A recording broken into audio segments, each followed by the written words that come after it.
Our 9 Cares Colorado Shares Drive going on right now. We partner with food banks around the state to raise money to feed those in need in our community. There's a QR code that's on the bottom of your screen that you can scan right now and donate. Hunger doesn't just take a physical toll on people in need. There's also a mental toll along with it.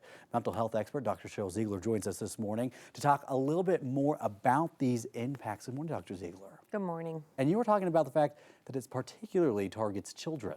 Absolutely. So food insecurity, to be clear, is lack of access to not just food, but also nutritious food.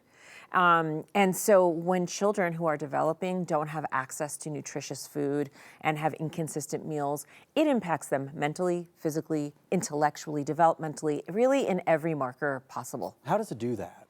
So if we look at really the educational piece, you have lack of ability to focus, poor memory, inability to retain information. And so learning, just simply put, learning is really hard.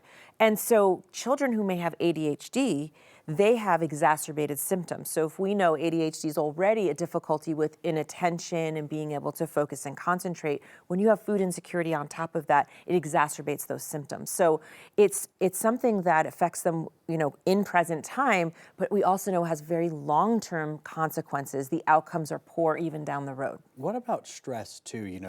If a child, at what age, first of all, do they maybe recognize that their family's food insecure? Yeah, so, I'm sure they could even younger than this, but 5 seems to be about the age in kindergarten. So young. It's so young. And, they just start to realize things like, there's inconsistencies, because with food insecurity, there's inconsistencies. Some weeks or some days might feel perfectly fine. So things like being in school make a difference. So if they're in school and able to have breakfast and lunch there, then a family might be able to, have dinner. And so therefore they might have, had 3 meals that day and been fine. But then there's that inconsistency and there's that awareness that where is my next meal coming from? Oh, I'm looking at my mom or my dad or whoever's taking care of them, my grandparents, and realizing they seem stressed.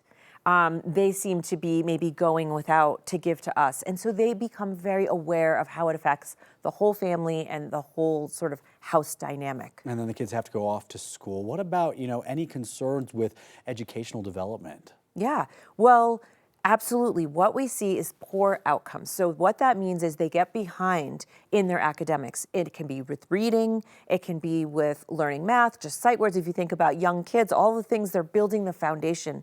So when you're building a foundation and you're doing it in a way that your brain is compromised, you have higher levels of stress, you have cortisol running through your body, which impacts your hippocampus, which is your memory site. What you're doing is, you'll probably keep progressing throughout the grades, but your foundation is weak. Yeah. And so what we see there is kids that get behind and also have behavioral problems. So we know that kids who have insecurity have these academic issues, but in school also tend to have more behavioral problems. Now, in the past, when we've talked to families, they all mentioned that it took them a long time to ask for help. What's the psychology there? Why it's so hard for us to ask for help in this, especially in a situation like this? Yeah, for a lot of families, it's shame. And for some families, particularly families of disadvantaged backgrounds, Hispanic and Black communities, they also have fear and lack of trust of the system. What are you going to think or say if I tell you that I can't feed my children? Are you going to take my children? Are you going to think I'm a bad parent? And so because of that, it tends to be really difficult for some of these families to really reach out and trust the system that is made there to be helpful, but to trust it to not judge them or actually even, take their kids away, compromise their parenting. So it's a really hard place for parents to be. Yeah, absolutely. And that's why we want to help out. So when they are ready to ask for help, help is available to them. Dr. Ziegler, we appreciate your time this morning. Thank you. Our 9 Cares Colorado Shares Drive actually going on right now, as we mentioned, through December 3rd. We're making it easy for you to help out. I hope that some of this information resonated with you at home. You can scan this QR code to get to our donation page. This is information. It's all on our website as well right now. You can also donate by calling into our telethon, which is 1 week from today, and then you can donate whenever you're checking out at the King Soopers near you.